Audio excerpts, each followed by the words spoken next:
Hi there everybody, it's Paul Raven here from Brains, Brawn and Barbells. I hope that you're keeping well during these peculiar times. I just thought that I'd produce a little bit of an educational insight as to sleep and performance, in particular sports performance. So what I mean by this will be certain physical domains related to the performance of sports.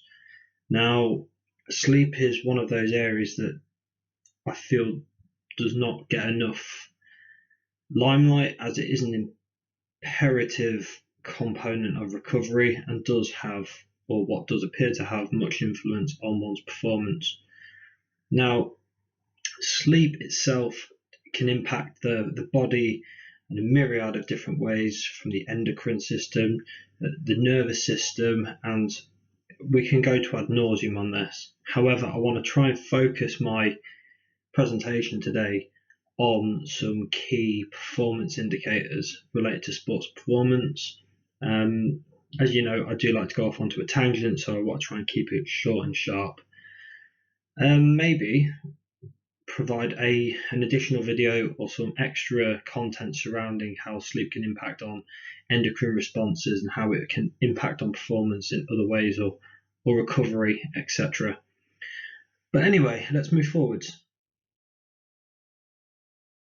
So the focus of the presentation is to really aim on those individuals who perform at that elite to semi-professional, the high performance level. So we're going to include within this the elite, high performance, the collegiate trained individuals. We're going to try and leave the recreational and active, the sedentary and untrained individuals out of the focus of today. So we'll create that boundary there.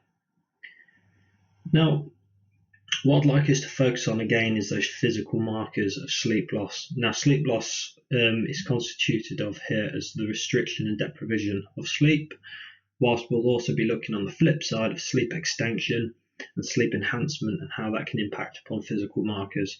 And within the boundaries of today's delivery, I would like to include the muscle power, aerobic ability and reaction times as those physical markers that I'll address.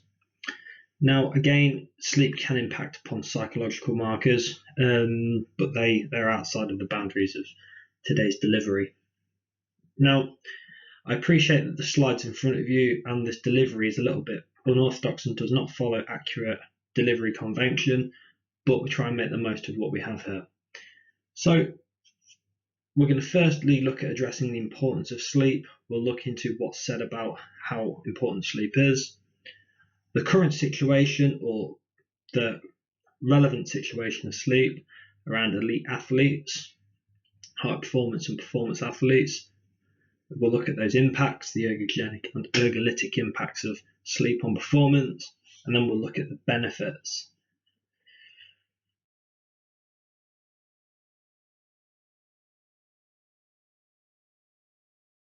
So, sleep and its importance. So a key theme, an emerging issue here, I think it's widely noted that sleep's important. I think we should start off by saying that. I think it's widely accepted that sleep is an important component to recovery. Now, whilst sleep's important, it's been noted that having sufficient and adequate amounts of sleep has been fundamental to one's recovery. Now, if we look at the sleep foundations, so sleepfoundation.org, it has just been updated as of recently, and they've put in some alternative measures and some extra measures and new categories in here, I believe. If we focus in on the teenagers, young adults and adults, recommended sleeping hours here range from 7 to 9 hours across that area. I mean, with teenagers between 8 and 10 hours. Previously, it was 8.5 to 9.5 hours. So for the young adults and the adults, remain fairly consistently at 7 to 9 hours. Okay. Now, these are sleep recommendations for non-athletes via sleepfoundation.org. So this is for the non-athlete, the non-performer, the untrained individual.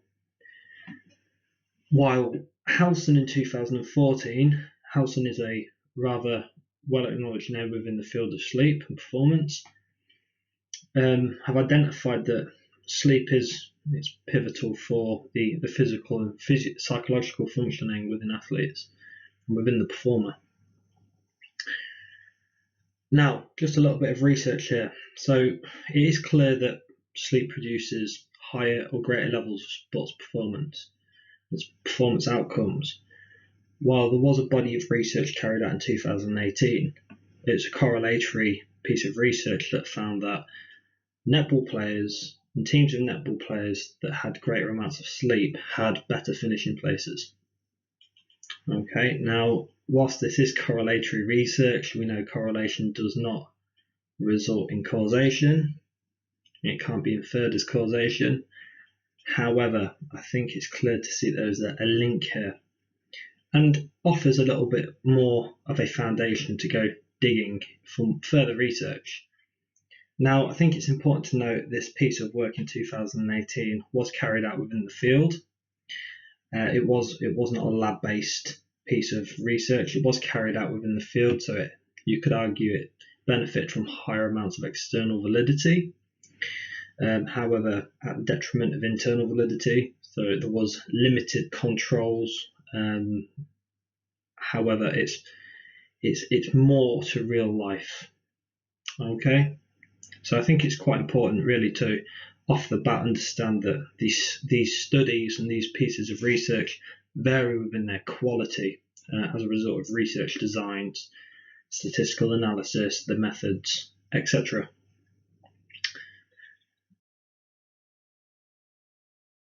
The situation, so a secondary theme. So what is the situation then? Well, it's been well understood that the frequency in which athletes train and their competition scheduling is a resultant of the athlete getting not enough sleep, really. And training frequency for an athlete, semi-professional, elite athlete, depending on the sport, of course, can impact upon time of sleep and how many times a day and how many times a week they will train. And that's not without mentioning the hours in which the training may have to take place. So duration and quality, these are two key points when it comes to sleep, as a lot of individuals focus on sleep duration as a marker of how well someone slept. However, sleep duration does not infer quality sleep, because one may sleep 8 hours, however, their quality of sleep during those 8 hours may have been quite poor. So sleep quality is also an important factor to ensure. It was found within wide ranges of research that the night before or the night preceding the day of training, the athletes had less sleep duration and less sleep quality. So they was going into the day of training with less sleep, less recovery quality, less sleep quality. Now, this really goes towards another video, another presentation on sleep quality, as here we need to delve into what sleep's made up of, sleep phases, etc. So Sargent et al. In 2014 carried out their first piece of research, the A paper, and they looked at a variety of different sports, and they looked at a modest sample size, and they found that those individuals did suffer duration and quality in comparison to non-athletes. Now, there was a repeat study by the same authors in the same year, and they looked at a greater and more diverse sample size with a wider range of sports, a wider range of individuals participating in the study. And it was also strongly found that duration and quality suffered as a result of this. Now, I think it's clear to come to those points that lack of sleep impacts the physical and cognitive effects. Okay, and it affects these ergolytically. Now, ergolytically, an ergolytic effect is that a negative effect. Now, before we go into these different effects, I think even being a non-athlete, I think it's quite easy to understand how this lack of sleep can impact on your performance or impact on your day-to-day performance. If you've had 2 or 3 nights on the consecutive bounce where you've had 4 or 5 hours sleep, I think it's rational to suggest that you will understand how your performance can be altered as a result of that. And that's without training. So when we take that into consideration, and if we had an athlete who was only achieving 5 hours sleep for 3 or 4 consecutive nights, but having to carry out multiple training sessions per day over the course of that week, we could there see how that may impact upon their performance.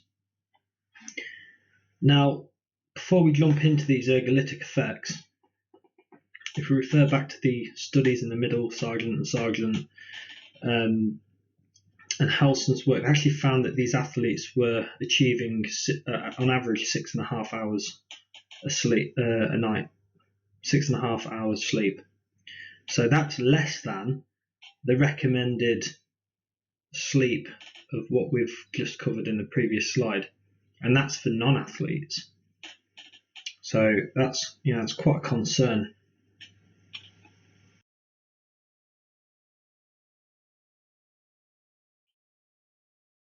So the impacts. Sleep loss appears to have a varying degrees of effects upon different performances.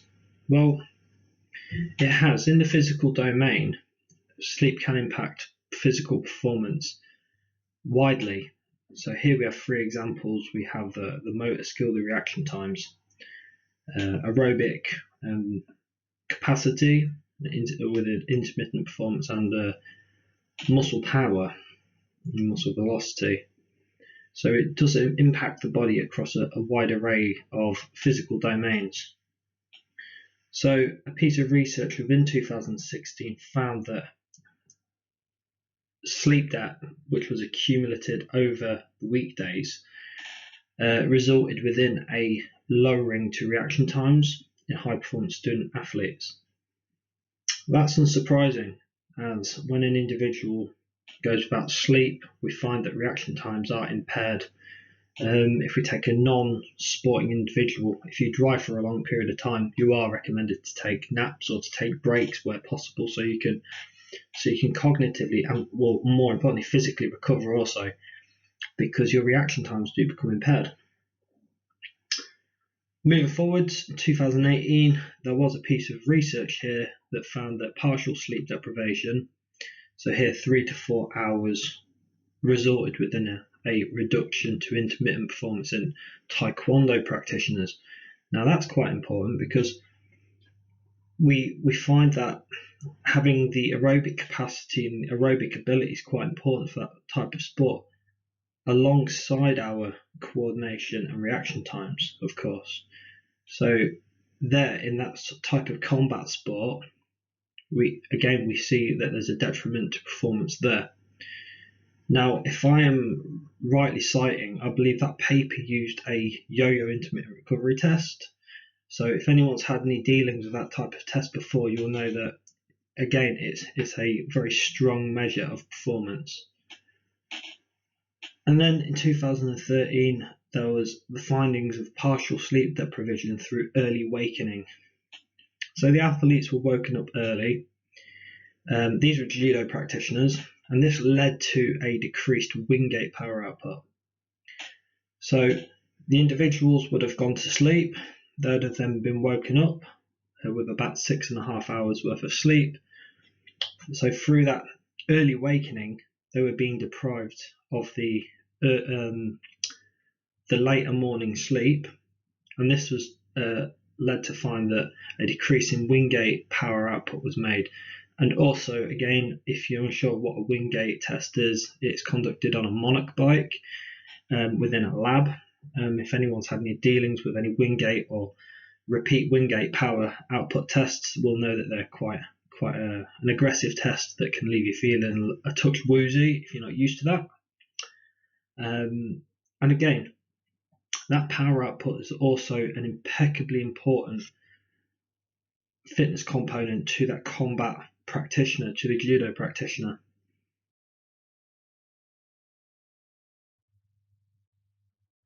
Now, on the flip side, so let's have a look at those ergogenic effects.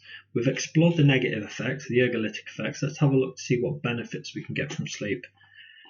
Well, extending sleep duration has been found to result in performance benefits. And again, I think after a good night's sleep, as a non-athlete, I think we could argue that you feel better subjectively. Gym goers, for example, recreational gym goers, I know this delivery is out, that they're outside the scope of the research here, but it's highly subjectively reported that people tend to feel better within the gym if they do sleep well and if they have a better night's sleep, or they're not sleep deprived. So Swinburne and others in 2018 found that by extending sleep within rugby players, reaction times were improved. Now this is in comparison to control conditions. And again here, I think it's important to touch on that research quality is quite important here, that, the quality of the study.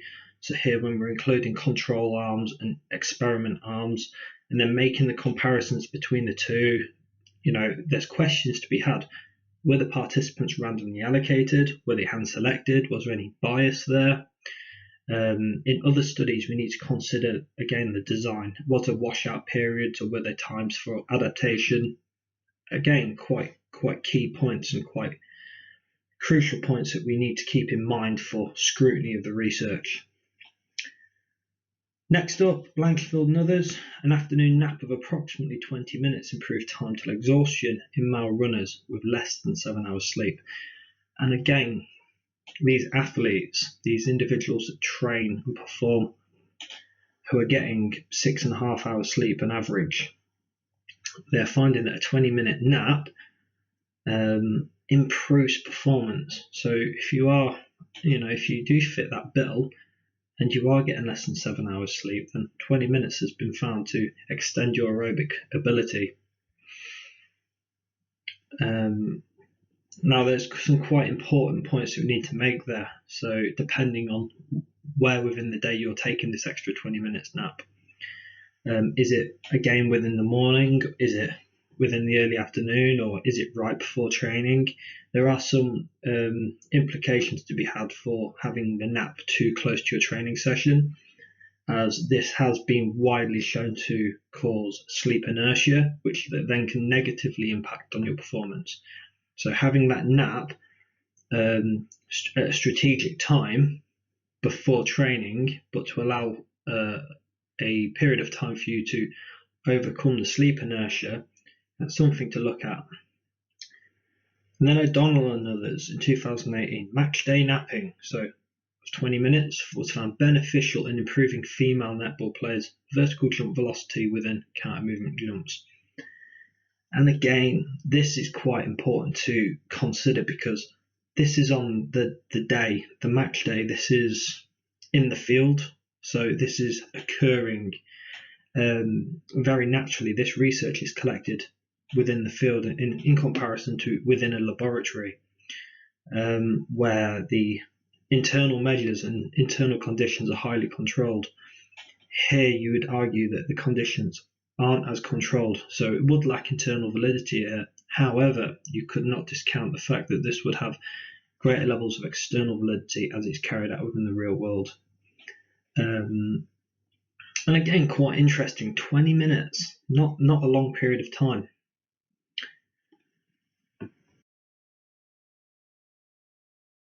So, conclusions and future directions of the research. Let's go back to the question.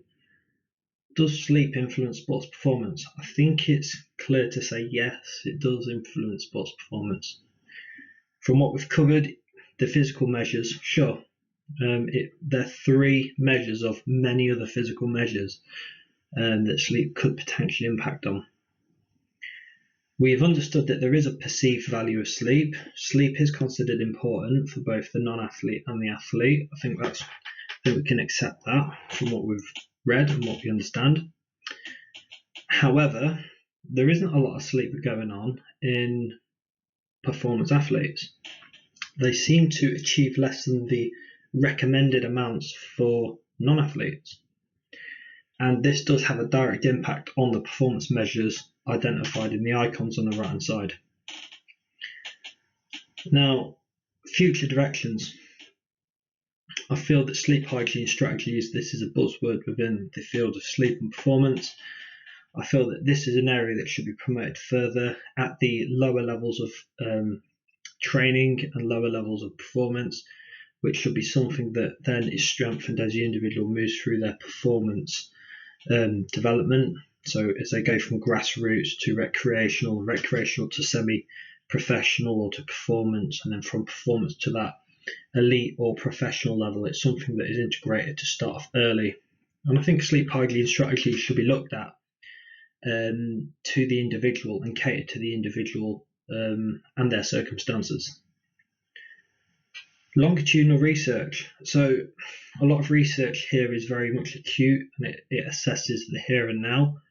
I do feel that longitudinal research and the impact of napping over a longer term could be quite an interesting area to express, as there may be a dose response or an exposure response relationship that hasn't been looked into.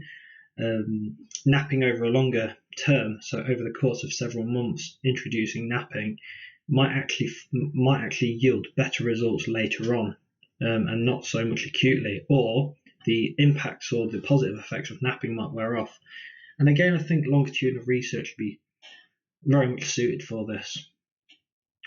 And lastly, the promotion of supplemental sleep. So I think it's clear that we've identified that these athletes they have training relatively early, or they may have multiple training sessions within the day. Therefore, they have to get their first training session in relatively early, which means that they'll be woken up fairly early. Now, if they're going to bed late, then they are naturally sleep depriving themselves.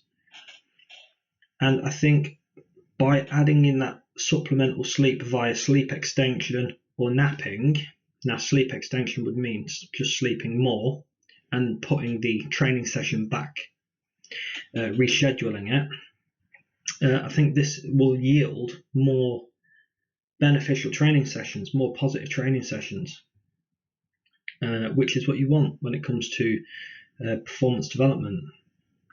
Consistent training sessions, but also we want positivity there where performance is developed. So all of the literature that I've used within this, what I will do is I'll make best efforts to place it down in the description box below, so you can get access to the sites. You can have the links to these pieces of literature. If you've got any questions or video ideas, put them down in the comment section below. If you like the video, give it a thumbs up. If you don't like the video, of course, give it a thumbs down. Feel free to give the channel a subscribe if you'd like to have more videos like this, educational based videos. I was really putting this out there as a bit of a knowledge bomb for some individuals that might want to look into sleep and performance, whether that's physical or psychological impact on performance. If there's any other topics like this that you'd like me to address, some of you may be going into college or going into university. This might give you a little bit of a foundation for you to then move off and look into your own pieces of research. So I think I've covered all I've needed to on that, and I'll talk to you again next time.